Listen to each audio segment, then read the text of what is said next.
Hello YouTube and welcome to another video by me, Mr. AJman12, and today I'm going to give you my reaction and review of The Night of the Doctor, which is a mini-sode and prequel to The Day of the Doctor, the 50th anniversary Doctor Who special. That comes out in just 9 days on the 23rd of November. So, I'd just like to mention the events that happened at the end of Series 7 in the final The Name of the Doctor. Now, as I'm sure many of you know, the episode was all about the Doctor's secret being revealed.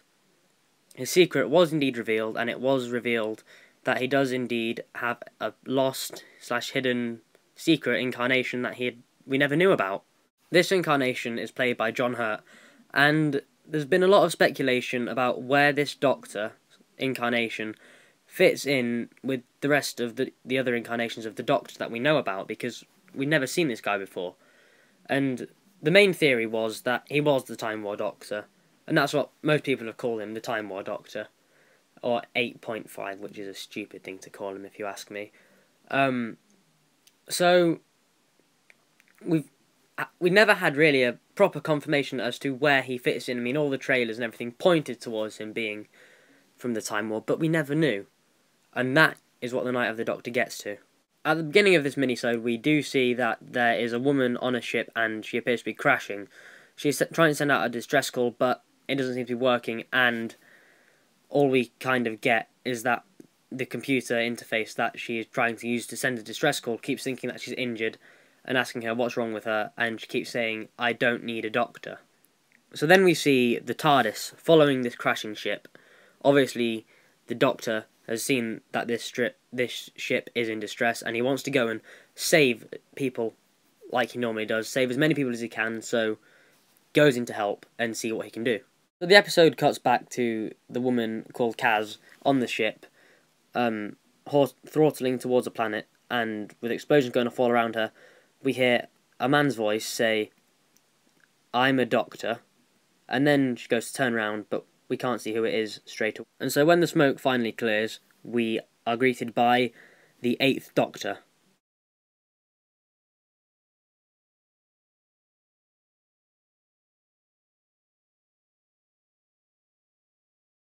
Yep, that's right. The 8th Doctor has finally returned to our screens. For the first time since 1996, we finally get to see more action with the 8th Doctor, Mr. Paul McGann. And in case there's any doubt in your mind that this isn't the same Doctor, we finally get to see another opening title sequence with Paul McGann's name credited as the Doctor.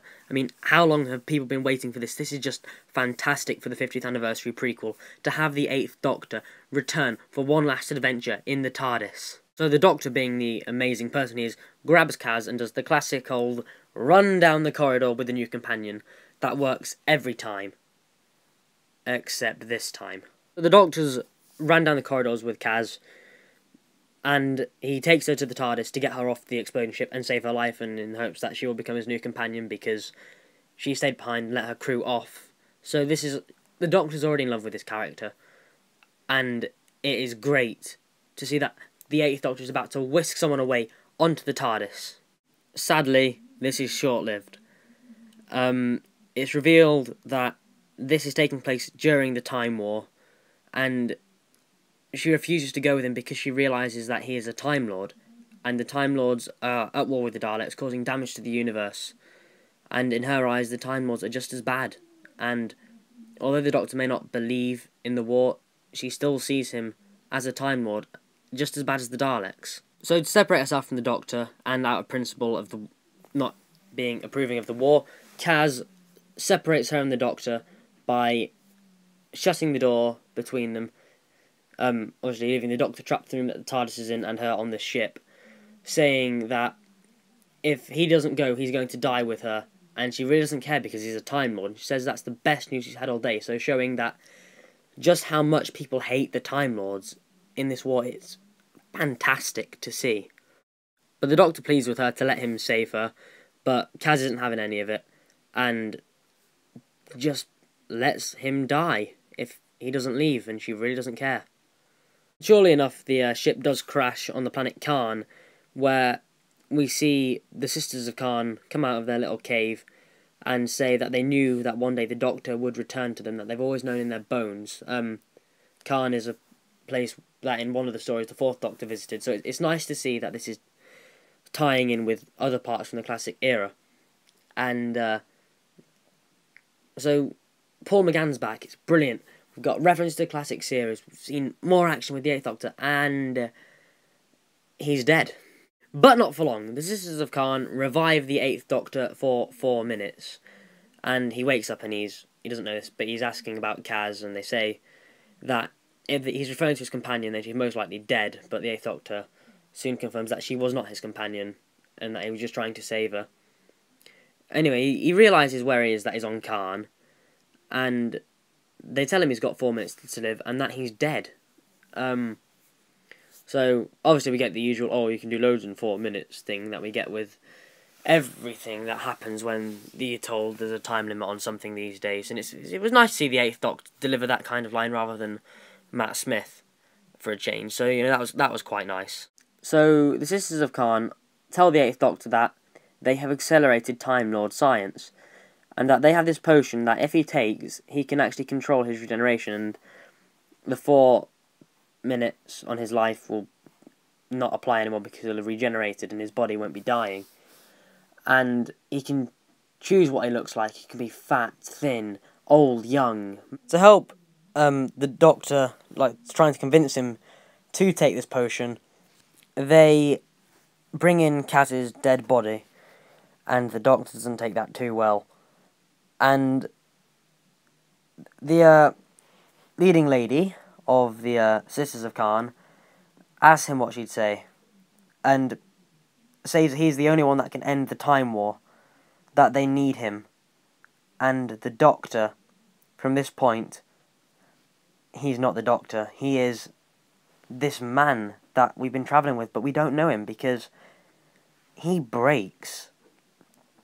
And he picks up a gun, or sword, or whatever it is, and he says, "Make me a warrior." And he takes the potion. But just before taking the potion, he does talk about all of his companions that travelled with him in the audio adventures, which is where the majority of the Eighth Doctor's adventures are. There in comic books, magazine strips, and one TV movie.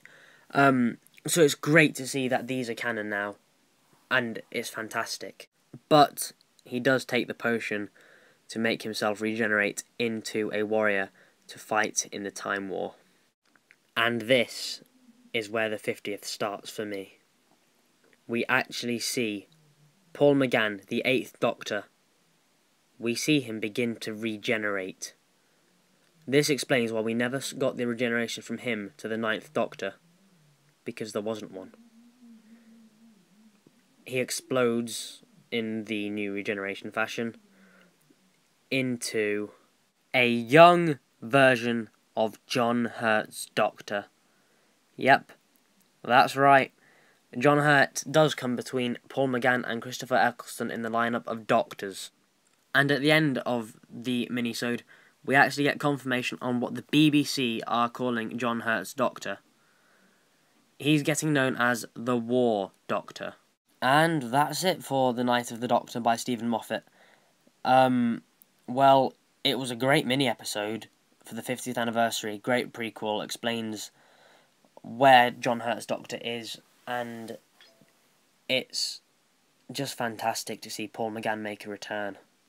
Whilst on the topic of Paul McGann, I'd just like to briefly mention his costume that he wore in this episode. McGann's outfit is very similar to that of what he wore in the TV movie, being that he still has the cravat, the waistcoat, and the green coat. But it's a bit dirtier. His cravat's definitely more crooked. His shirt's unbuttoned, and his trousers aren't the nice dress ones that he had in the movie. And his shoes aren't very nice either, so I'm guessing he must have been so excited with them shoes, he must have worn them out.